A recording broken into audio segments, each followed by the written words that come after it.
This agreement will aid our ability to attract new SPD recruits, assist in retention, also further implement truly an alternative response capability with care, and make progress on accountability aims, an effort that will continue. Well, that's the Seattle City Council's Public Safety Committee Chair, Councilmember Bob Kettle, talking about the deal the city recently hashed out with the Seattle Police Officers Guild, the union that represents the majority of the SPD's rank and file officers. The council approved this agreement, but not without some heated discussion. So, what is next in the relationship between the council and the Seattle Police Department? Plus, what's next in the story of license plate reading surveillance cameras? It's a debate here in Seattle, in our state, across the country, with concerns about federal authorities using that information as part of President Trump's immigration crackdown. We have a special focus on public safety this week on Seattle News, Views, and Brews, your coffee break political podcast. I'm Brian Callanan. I'm a host on Seattle Channel, and the views expressed here are mine. This is a very special Patrons First podcast with a very special guest. It's Councilmember Bob Kettle himself. Councilmember Kettle, thanks a lot for joining me. Well, thank you, Brian, for having me. I really appreciate the opportunity. I've been on a couple of podcasts, but this is my first time here. And as they always say, a long-time listener, first-time caller. I love it. I love it. Thanks to you. Thanks also to our background noise sponsor, City Grind Espresso, on the first floor of City Hall. Patrons, if you missed it, we had a great Patrons Appreciation event a few weeks ago at City Grind, recorded the show on location. Great to connect with a few of you out there, supporters in person, and hand out some cookies too.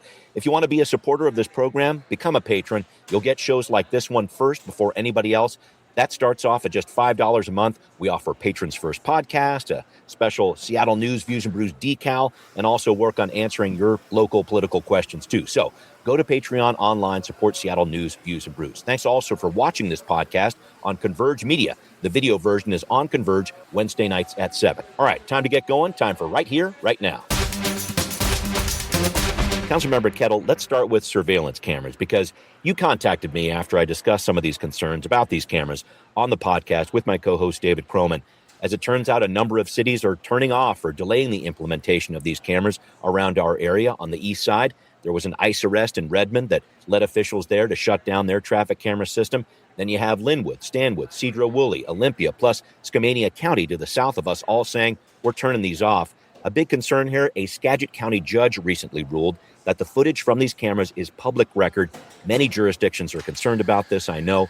I just want to ask you this broad question. Should Seattleites be concerned about the expansion of surveillance cameras in our city? And Brian, thank you for having me again and the opportunity to speak to these issues, these public safety issues that we face. And, one of the things here, the way you talked about it there, it highlights that, in the region, there's been a lot of activity, but in the region, they've gone with the flock system. And we in Seattle decided not to do that. And that's really important. Over the last 2 years, I've had a lot of individuals, Flock itself, come to me saying, hey, we want to talk to you about bringing Flock to Seattle. And I've said no. Flock is the company that creates these cameras, et cetera. Keep going. Yes. And we said no. And during the conversation, I didn't want people to think that we had Flock in Seattle, because actively, I've been pushing back on it for 2 years. And for good reason, as you saw in the reporting.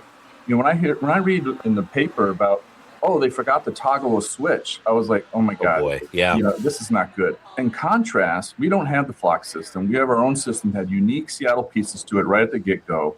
And then when we put our automatic license plate reader legislation through, we put a lot of amendments in there. We put a lot of Seattle values. We have shortened timelines. We have rules regarding who can access it. We have rules like in terms of PDRs, like, okay, you get the information, but you can't really use it. And then, and also, discussions about, hey, be around sensitive areas. And then, and the last piece too is, these are on, the police squad cars. They're on the vehicles. They're not like fixed locations, which some of these other jurisdictions have had. And so the bottom line is we have a very different system here in Seattle, as opposed to all the reporting. And I didn't want the sense that reporting and those issues that were out there also apply to Seattle. Okay. Now, we do have to be, the Skagit County judgment, that is of interest, and we're working that. Then again, like what you could do with our public data is I'm not sure if that's going to be really helpful to anybody. And so these are the things that really play out here in Seattle. Let's touch on that, because my concern is if you've got a judge saying this kind of footage is subject to release under the state's Public Records Act, it's accessible to anybody, your neighbor, the federal government, who knows. Is that not true for Seattle, or what's your thought there? Well, we're checking into this, and there's been no definitive piece as it relates to the Seattle system. Okay. This was a Flock fact-based judgment. This is straight up there. You do raise, that is the one point that is, very important. All these discussions related to flock itself are not germane here. And we've really done a lot of things here in Seattle in terms of putting in Seattle values. The judge from the Skagit County judgment, that is something that could be a factor. And we do have systems in place that we can pause, like with CCTV, but this is something that we'll continue to follow up on. And the bottom line is we do it very differently than these other jurisdictions, which in part started the whole chain to get to that judgment. It came from one individual who said, hey, and they were going after the flock systems. So there's definitely some legal questions out there. But in terms of the operational piece, we're very different here in Seattle. One more touch on this, and you brought this up a second ago. So back in September, when the council was working on this, there were amendments, including the safeguard to the expansion of surveillance here. You can pause data collection for 60 days here in Seattle if the feds, let's say, try to get some footage for these civil immigration matters, which is happening all around the country. And I get it on that pause. I wanted to talk about that, why you did that, and then if you could touch on, like, if there's footage that's already collected, could they get that? I wanted to talk about this interaction with the federal government, if you could, Councilmember. Well, here again, we put in place a lot of different pieces. Now, switching to CCTV, the video resides on the camera, and it's like an override every 5 days. So that's a big point to raise, that we only pull it as a city, not me and the council, but and the Real-Time Crime Center. We only pull that when it's needed for an investigation. If something's tripped, like a 911 call, and then the analyst at RTCC says, oh, let's check this location, see if we have anything. Then it's pulled. Until that happens, A, it's not monitored by the analyst in a general, just sit there and watch kind of mode. And two, it sits there, and after 5 days, that image is gone. It's overwritten because there's only so much, storage space, and then the cost of the cloud, and so there's all these different pieces. And to the question and the concerns, that also limits the exposure, and that's part of the calculus too, because it limits the exposure. Okay. And then, by the way, once it is pulled over, and then it goes into the normal evidence kind of rules. So then it goes in its own special rules kind of piece. Okay. Which has its, just like any other piece of evidence. I did want to make sure I touched on this important point here. Do you think these cameras work at reducing crime, specifically violent crime? Because some of the research I've seen on that is mixed. And I wanted your take on this, please. Well, there's many pieces to this. One is, yes, I believe it does, because it's just like with our other bills. The criminal set, and then those who are maybe not true criminals, they understand that things have changed. And our other bills have done this, to include soda and the others, despite the reporting. And it has an impact in terms of, like, that case, the drug markets.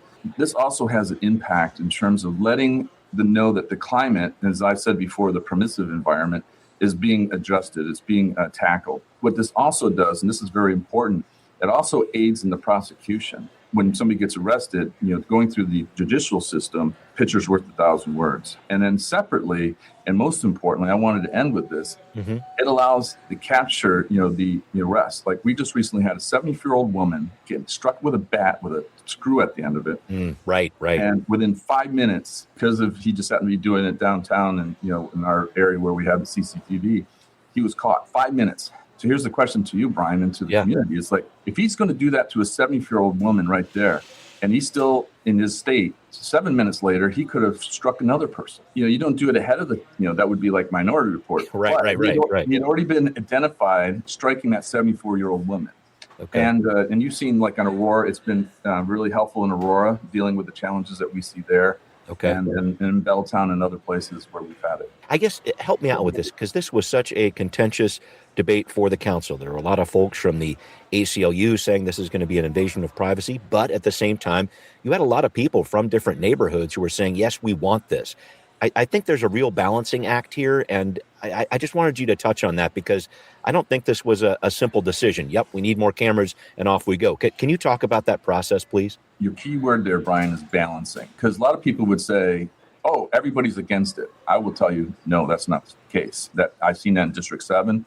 I've heard from the Black community in District 3 in the Central District, and others say, no, we do need it because we need to be protected. We need to have our communities be safe. So I understand the point, and the balancing pieces gets translated into the Seattle way, the Seattle process there. Yeah.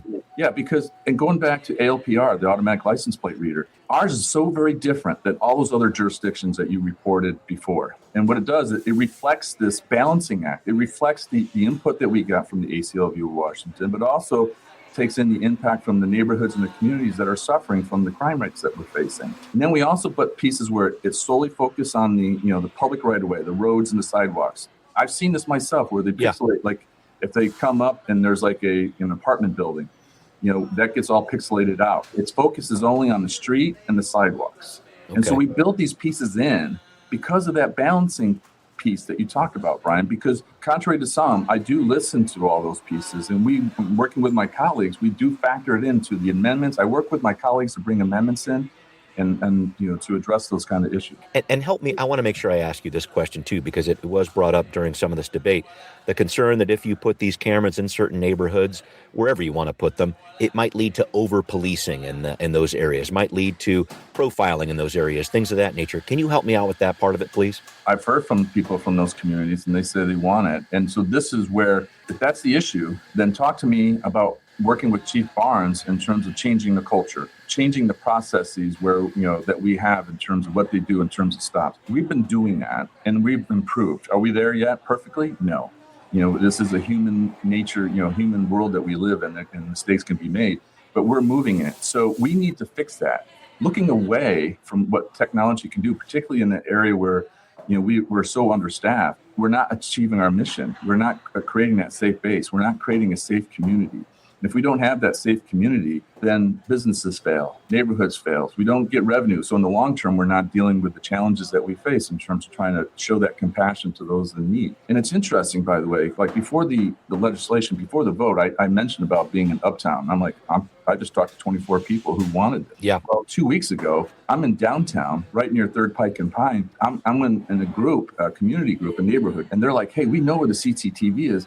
But, why isn't there one here? Because we have a lot of problems, And so this is after the vote. I love the word that you use, balancing piece. And that is key to how we do this, Brian. And it gets painted as being way to the, one end as opposed to doing nothing. But in fact, we've been balancing the pieces, looking to bring in Seattle values, support of our LGBTQ plus community, support of the Black, Brown, and, minority communities. We've been building these pieces in, and the civil liberties piece too. That's why, like the CCTV, it's only 5 days. And even ALPR is short compared to what it can be, like with these other jurisdictions with the flock system, whereas ours is different. Again, this is the theme out of this conversation, and I like it as the balancing piece because it shows that we're actually bringing those pieces in and we're doing things differently than jurisdictions across the country and even our state. I wanted to talk about Connect Seattle. I know this is a smaller piece of it, but possibly an important one. Private residents can actually connect their cameras into the SPD system and try to help them out with crime. Can you briefly touch on that? Because I thought that was an interesting development here. It's kind of like a block watch or a commercial watch with the businesses. So basically you register yourself. And so you connect your camera. Okay, I gotcha. All right. Yeah. So what ends up happening is, what this does is speed, Brian. This goes to catching somebody, getting documentation in terms of possible prosecution. And this combination then in turn deters crime, and not everybody, but it helps deter crime. If something happens at some cross street, before, okay, we need to send some detectives or some officers down there, knock on doors. Hello, excuse me, do you have a camera? Hello, do you have a camera? Right. Anything? Now, by having these businesses, particularly businesses, registered, like CVS's have all got great cameras. They have their unique camera system. Then they can say, oh, we got a CVS here. Oh, they're already registered. Oh, this is the person I can call and say, hey, person that whatever business or resident, this happened right next to you. Do you have anything? You can see the speed. Like, how quick is that compared to driving down there, knocking on doors? Yeah. That is basically what we're doing in terms of connecting Seattle to the Seattle Police Department. Much like I'm still a block watch captain, Brian, by the way, in my neighborhood. So, they can get a hold of me as council member, but they can also get a hold of me as block watch captain for my neighborhood. All right. The captain and council member. Thank you for breaking that down. All right. Well, coming up, more on the public safety front, the council's approval of a new contract with the Seattle Police Officers Guild. More details next on Now Hear This. The Seattle City Council in December approved a collective bargaining agreement with SPOG, the Seattle Police Officers Guild. This was a split vote, 6-3, on a deal that had essentially already been inked between city negotiators and SPOG beforehand. There were concerns raised about the council not gaining enough ground on accountability, but the council did get approval to expand the operation of the CARE teams, these non-police crisis responders.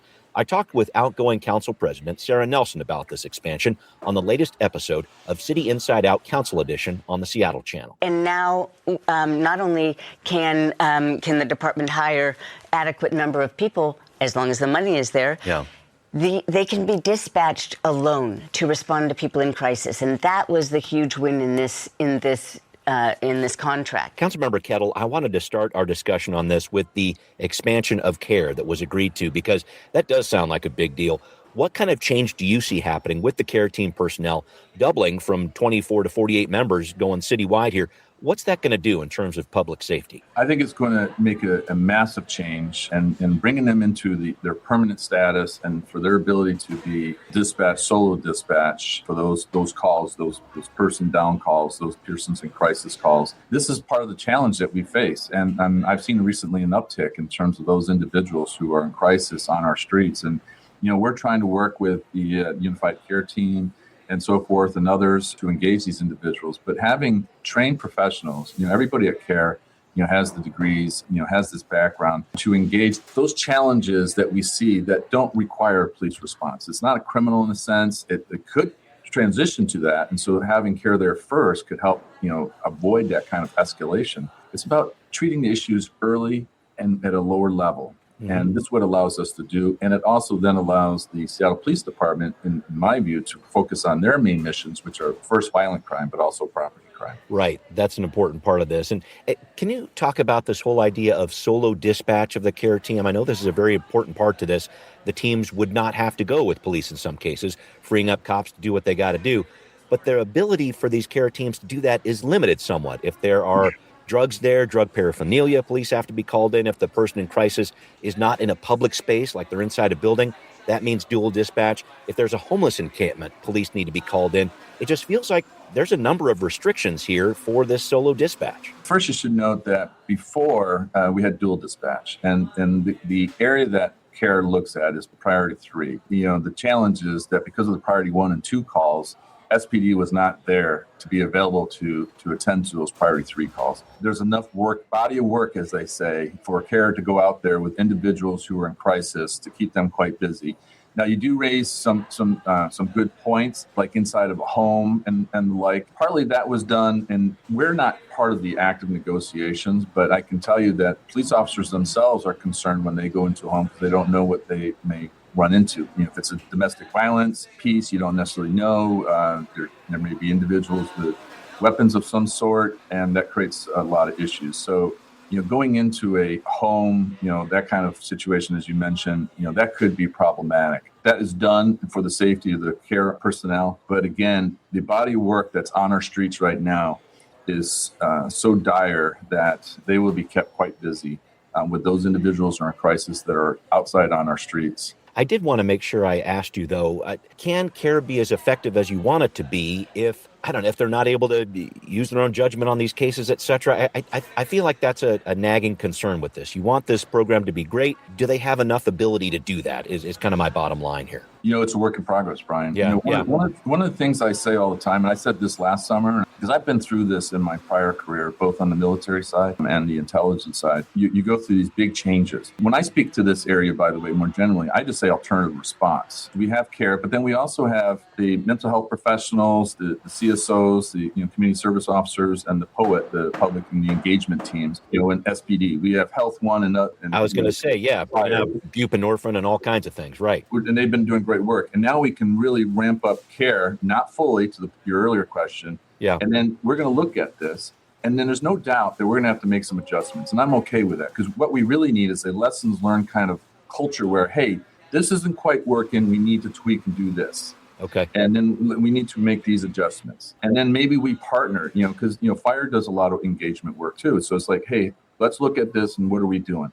And as chair of public safety, I support that kind of lessons learned mentality where, okay, this, it's not negative. It is what it is. This is not quite worked out for these, because it's such a complex issue. Yeah. We need to be open-minded and then make adjustments. That's what I see happening. We've already been doing it, Brian, and I see us doing it moving forward, because we're going to be, adjusting as we need to and we'll continue to work it. Thank you. Let's move on to the accountability piece of this contract with SPOG.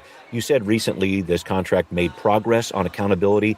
What progress was made? It's funny. We have the Select Labor Committee, and then we have the Labor Relations Policy Committee, the LRPC. Right. Yep. And you serve on those. I do. And it's kind of made out to be, this kind of dark and, mysterious kind of thing. The SLC is just the five of us and our central staff support in terms of city council members. And then when the legislative side and the executive side come together, it's the LRPC. Yep. And that's you, that's Councilmember Juarez, Councilmember Strauss, Council President Nelson, and Rivera. Thank you very much. And then when we come together, it's the LRPC. But the labor relations process, like pretty much everything else, is an executive process. And then they work the issues. And then you should know that there's a lot of different votes on the executive side, but then again, everybody works for the mayor. Mm-hmm. So it's kind of a unified approach when they come to the LRPC. Okay. And then we engage on things like the parameters. We set out the guidelines, and the guardrails, the parameters in terms of what we're looking at from this negotiation. It could be the economics, in terms of wages, like up to what percentage can we go. There's related to the SPA contract. There's the special kind of bonuses, if you will, like, going to events and and then we've added some really important ones because this doesn't get really a lot of attention, but education. Sure, they have a degree, etc. Yeah, or bilingual, right? Yeah, and by the way, I really want to use the Seattle Promise program in terms of education to bring in officers, particularly officers from the communities that they serve. Going back to your earlier question about community concerns, and I think that's really important. Okay, the bilingual piece would be important there too. Yeah, but on the other side, we go in there and say, hey, we need to have all these accountability pieces. Okay, and like for me, I was really pushing frontline investigations, because I think it's really important for the future of the Seattle Police Department. Explain what those are, please. Basically, frontline investigations is kind of like the lower level disciplinary cases that come up. It's like in any office work environment, some individual's been doing some issue, something wrong, not quite right, maybe late, maybe not upholding to the standards fully. And it's like you have to call it out, and then there's the discipline, accountability pieces. Now, the accountability ordinance in 2017 said basically major and serious stuff goes to the Office of Police Accountability. All that lower stuff supposed to be taken care of in-house. But the department was like, we don't want to mess, we don't want to be called out. So then everything goes to OPA. And what this means that these sworn officers, the junior officers and these sergeants are not learning the lessons that need to be learned, particularly as you try to grow lieutenants and captains, your future leaders of the police department. That's really important. Again, that comes somewhat from my background. Okay. I know a lot of people dismiss this or whatever, but when you're trying to develop leaders in the military, you're hitting these pieces again and again and again, and you develop these leaders as you move along. And that wasn't happening. Okay. So people can say whatever, but that wasn't happening well. Let's just say there's always individuals who do good jobs, but it wasn't. The system was not basically developing leaders like it could. Okay. I want to talk about what was actually gained in terms of accountability, because there was a lot of discussion about subpoena power and what these different civilian oversight groups were able to do or are able to do in these discipline cases. And I want to make sure that I get this straight here on the podcast here. This is not about compelling officers to cooperate in a discipline situation. They're already required to do that. I think a big issue in this agreement, Councilmember Kettle, was what kind of evidence investigators can gather. Things like texts from an officer's non-city issued personal phone, for example. As I understand it, this deal does not allow for those personal phones, et cetera, to be part of the investigation. Tell me what happened there. Let me start with, this is another area of frustration for me, because if you read the reports, if you read different outlets, podcasts, you think that there was zero subpoena power for OIG, the Officer Inspector General. Not true. Yeah. They definitely have it. And by the way, since it was brought up, the county, they have exactly what the county has. And so if you read certain things in certain articles, you would think that there was zero subpoena capability for OIG and OPA. And that is wrong. It's kind of like, the idea that we have flock. That is wrong. Okay. Good to clear it up. And so on the accountability, so we're with everybody else. What we didn't get, and what was hard, and this was essentially pushed to the next phase, and it didn't go to interest arbitration either, is the ability to subpoena a personal phone and text to somebody's wife or husband or girlfriend or boyfriend, some individual like that. That was not in the contract. That is the subpoena piece that people are talking about. The issue is, the hang up is the ability to subpoena a private text to somebody's wife, for example. Like if I texted my wife, you can imagine if you put yourself in that situation, you may not be really wanting to have that text to your wife out there anyways. I was going to say, but I mean, I could also see, and I'm not saying officers are doing this, but it could be a situation where you've got something going on and you are using a personal phone rather than your city issued phone to try to get around some of the discipline, I guess. And I'll be working with Chief Barnes because it's like, okay, what's the rules regarding use of private phones while on duty? Yeah. And so here's the thing. Okay, if they are doing that and you have a suspicion that that is happening, then they're busting policy. And then they can be disciplined for breaking policy. And that's important. People need to understand Washington state labor law. What's interesting is we have all these reporters and others, opinionists who are talking about this, but I don't think any of them gone down to Olympia. Post this agreement, I've talked to individuals who work in Olympia, and I said, hey, in terms of state labor law, my fellow Democrats, is there going to be changes in the law? So then, for at least for the, public safety element of the labor world? Yeah, because as it stands now, accountability is something that can be bargained, which I know is a big concern. And there's two sides to a bargaining table. Mm-hmm. And you know what I was told? Yeah, it's not changing. So people can criticize us for not accomplishing a goal, but the major hurdle is state law. And then those people are not acknowledging or going down to Olympia to do reporting to say, why isn't this law being changed? It's not. And then separately, the labor relations world, the processes and stuff, it's not designed for accountability. So we're going to go to interest arbitration on a number of items, and there's going to be an arbiter there going saying, hey, yes, I rule in favor of the city. Yeah. Or I rule in favor of the union. But that labor relations world, which has been built over decades and different laws and so forth, it is really geared to dollars and cents. Like, the fiscal economics of the labor negotiation. It's not, they don't really have a body of work, if you will, with the accountability pieces. Okay. And here's the sad thing, Brian, about this. And I just want to bring this up too. No doubt in 2017, when the accountability ordinance was written, they knew these two pieces, very important pieces. They knew that state law wouldn't allow, particularly if a union was really pushing back, because they have the ability, body of work and so forth. But they knew state law and they knew the process of labor relations in this state. Okay. So they basically said, hey, they put a bill out there knowing that a lot of it could not be really put in place because of state law. Okay. And by the way, state law trumps city law. RCW over the SNC. Nobody talks about that, Brian. Okay. And that's a bit of a challenge that we have, because I think we're being unduly judged when people don't understand the process or understand the law, and understand that if you have a determined person and group, a union on the other side of the bargaining table, with all that, context, you say, hey, that was actually a really good deal. I do want to, in terms of the things the city can do, I understand the limitations with the state law, et cetera, but when Chief Barnes comes to brief the council, let's say on 911 response times, et cetera, could you press him further for updating accountability measures like this idea you had with the private phone, et cetera? I'd love to see more of those accountability updates. I mean, I definitely want to see the response times, but I personally would like to see some of these accountability updates, and I'm wondering why. I feel like that maybe could be pressed a little harder from the council's end. Yes, we can. We can do those pieces, and we do it in different ways. But we could look, because this is very important. Again, I really love your use of balancing before, because we have to bring in these different pieces for the community. This is really important, and it's really important to us. Brian, you should know, last year I went to every precinct, and I've been going around again this year. And I said, thank you for your service and thank you for your work. We are the best police department in the country because of all the reforms that came out of the consent decree, and we're going to continue those reforms. So we're the best, and truly, we have the best accountability system. And with all these reforms, I'd argue that, we're the best. And I told them, when you're the best, you welcome accountability.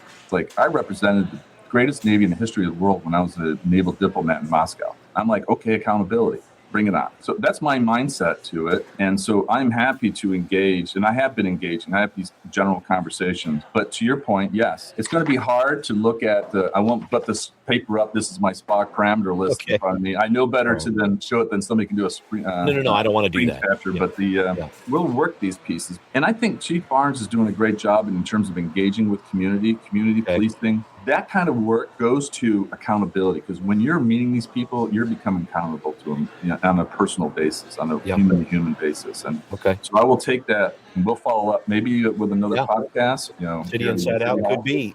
I would love to do that. Can I touch on this one last time? I just noticed with this 6-3 split vote from the council, that doesn't happen very often when we have that amount of council members saying this contract isn't right and the accountability isn't right.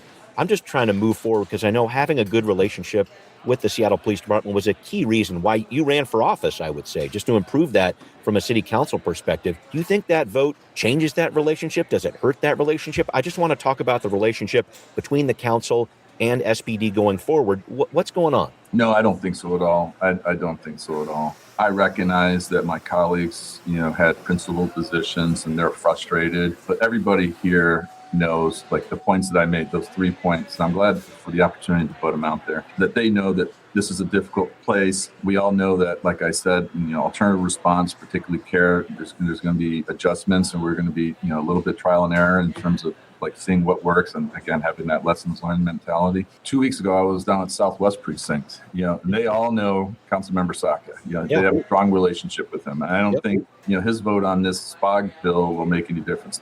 The number one point, and this kind of goes to Council President's, when you did your sound bit, goes to SPD staffing and, the economics piece, because let's not forget the economics piece. Yeah. And that's huge. I've already had officers saying thank you to me, because they all know who I am. Okay. They said thank you, and this goes to our strategic framework plan for a safer Seattle. Pillar 1, we made some big changes to the plan in our 6 pillars, but Pillar 1 still remains SPD staffing. And between recruitment and retention, this bill does it. The SPOG TA bill does it, and that's what they're looking for. And so the relationship was good. And Chief Barnes already has established a strong relationship with the council members here on the second floor of City Hall. Thank you very much for that. Coming up, we're going to wrap up this Patrons First podcast with a look ahead at 2026 for the City Council, right around the corner on What's Next. All right, Councilmember Kettle, I just wanted to make sure I asked, Seattle's got a new mayor, 2 new council members coming on board, a new city attorney.